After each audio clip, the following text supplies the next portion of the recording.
Hi. After all the UFO talk going on, I've decided it's about time that I give my impression of what I've come to know, understand, and believe regarding the whole UFO phenomena, and especially this day and age, as we've got UFOs appearing all over the world.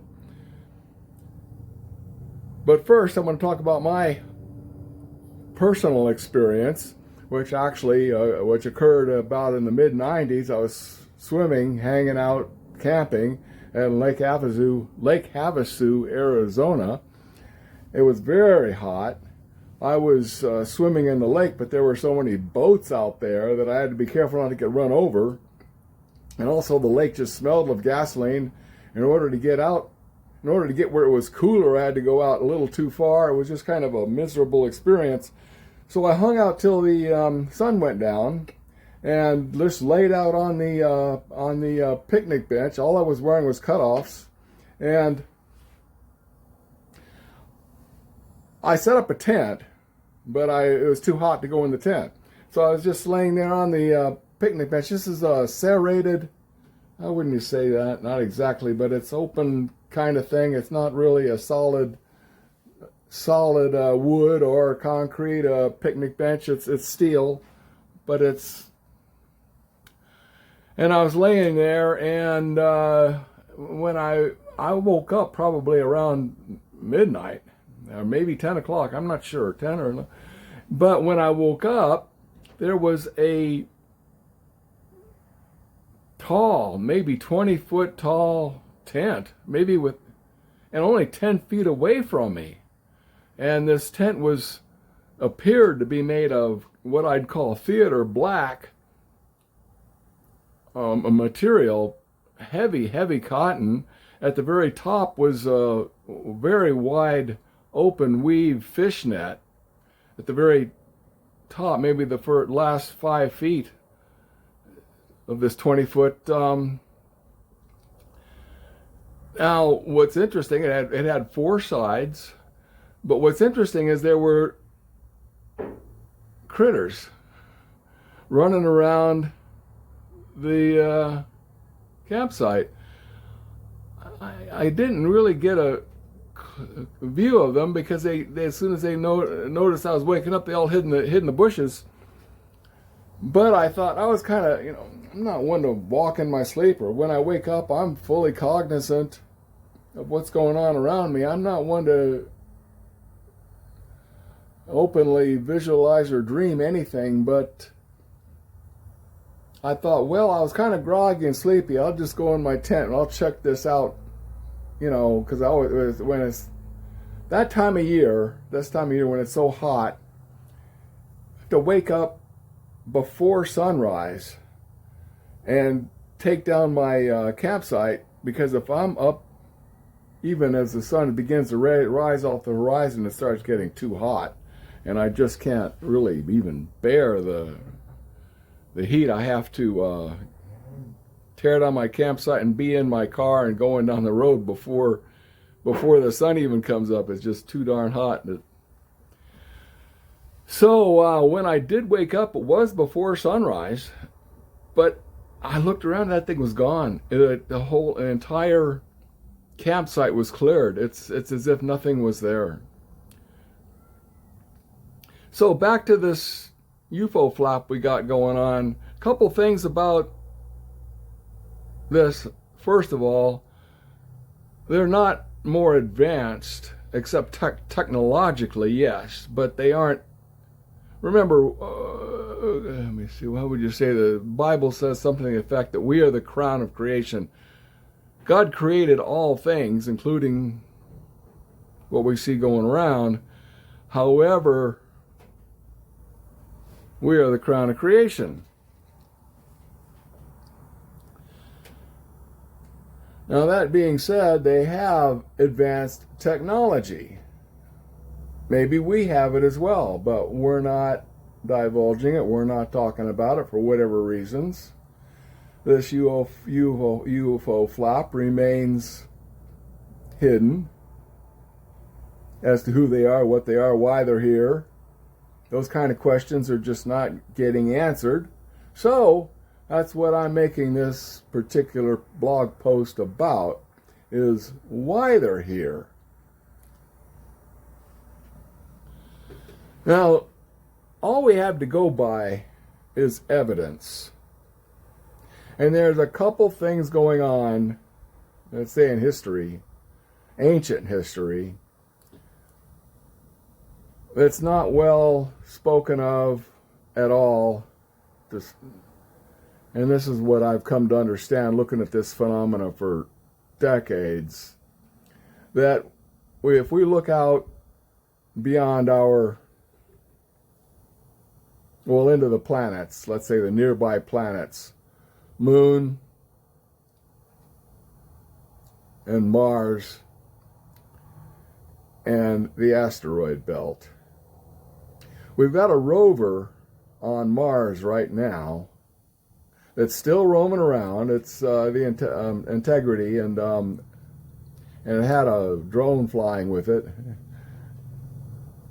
I forget what they called it, but it has long since passed, crashed, broke a propeller or something like that.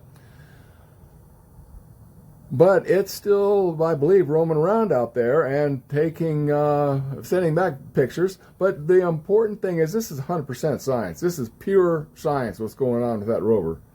And they are doing explorations, and one of the things that they're looking for, of course, is life, which,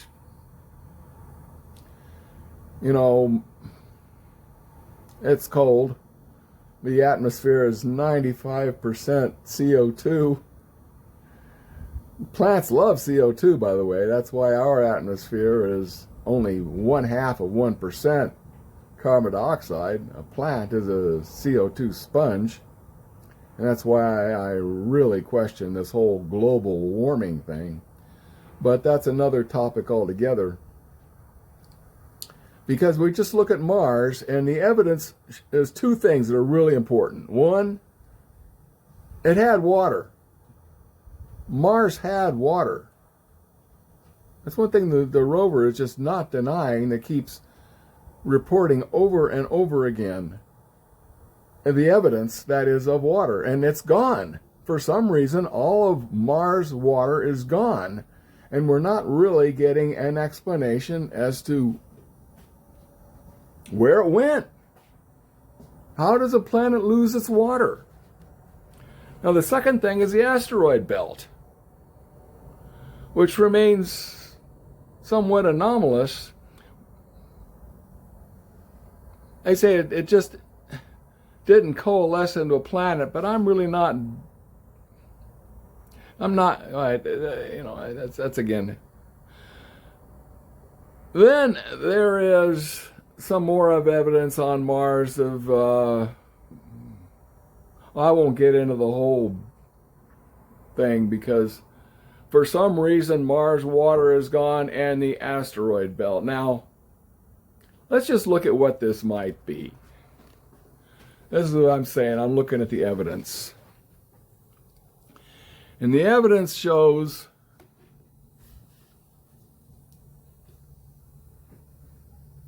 there may have well been a war going on, just like what we got going on these days. Wars all over, and the very well possibility that we may be nuking ourselves for the first time since I was a kid anyway. They are talking seriously about nuclear war. Now, although UFOs have been around forever, they really came into existence, that is, to see them in our skies a lot, following the first nuclear blasts test, which happened just Trinity test site, which is just miles away from, well, you can go to the Trinity test site and Roswell, New Mexico, where the crash happened, and even out to the crash site, all in one day. Now, what's interesting is the bomb group that nuked Hiroshima and Nagasaki were stationed at Roswell. Now these guys, you know, are top level, as good as it gets flyboys. They're trained observers. They know what they're seeing. They know what they're doing. They know what they're looking at out there. They don't make mistakes. They get it right. Okay, so in the Roswell story, as it goes, they're talking, you know, that was in the headline, you know, the Army has, in those days it was the Army Air Corps, has a flying saucer. Of course, it got up to the higher levels, I'm not sure, you know, upper level brass there in D.C., and they said, oh, no, that's you guys got it wrong. That's a weather balloon, man. They're going, if you say so. At any rate, what the point really making on this is that the UFOs have been here now in force. And why? Well, because we're on the verge of nuking ourselves. And frankly, that's not allowed. The story goes that these things are hanging out at a lot of our weapons bases, especially the nuclear test sites, and they've been known to shut down ICBMs and that kind of thing. That they are shutting them down now, they're not talking about it. But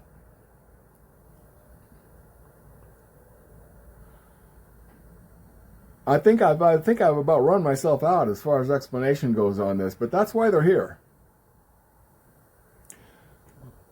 Oh yeah, let's run this a little bit further. All right, they're here to keep us from nuking ourselves. Well, why? Because they've already done it. That's how they got the advanced technology in the first place.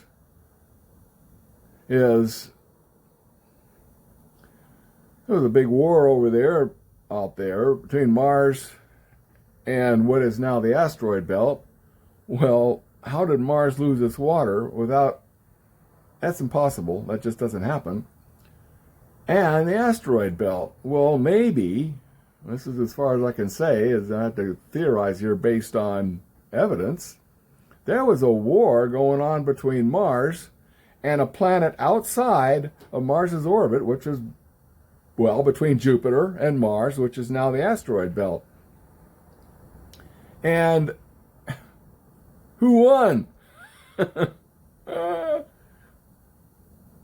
Well, neither of them won, but the planet beyond Mars was just blown to smithereens.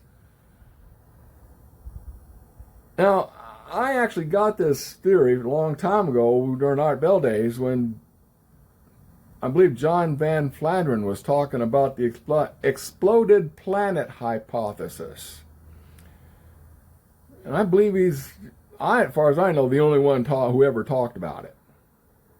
But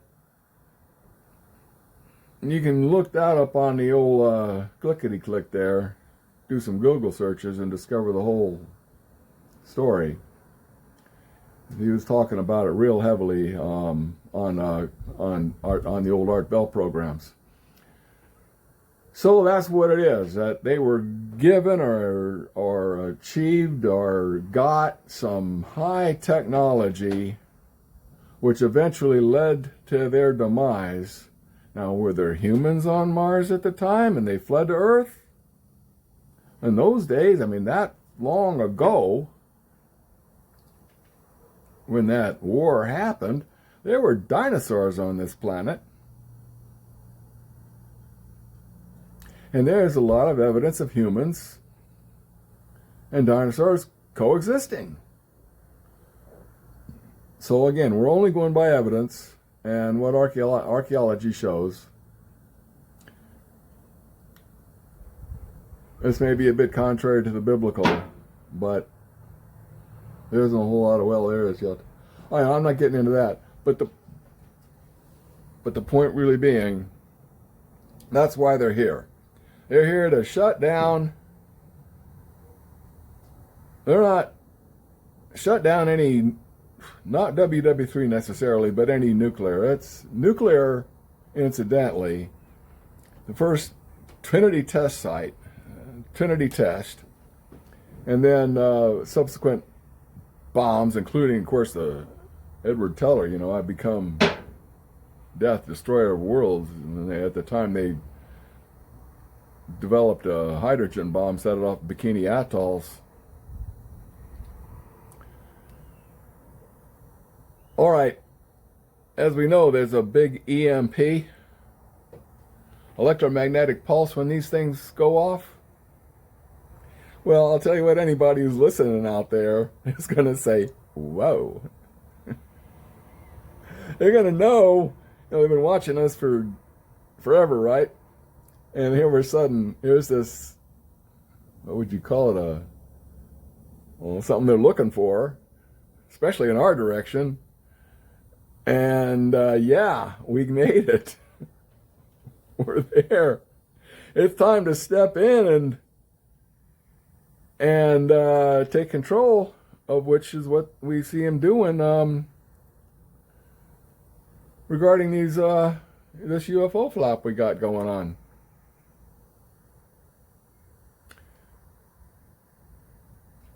Oh yeah, I want to think about the drones. I've got a drone. I consider myself a drone pilot.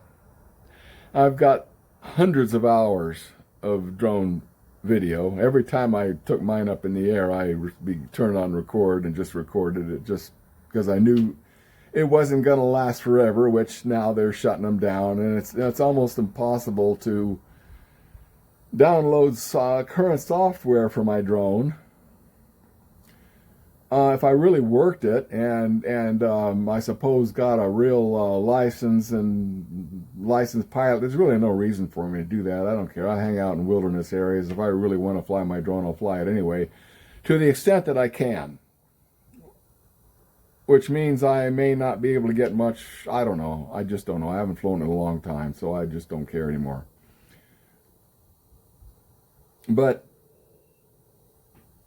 I know that if there were a whole bunch of talk about drones and UFOs and that around where I'm at, let's say I'm in New Jersey, but I'm not, but, you know, I'm out in the desert. But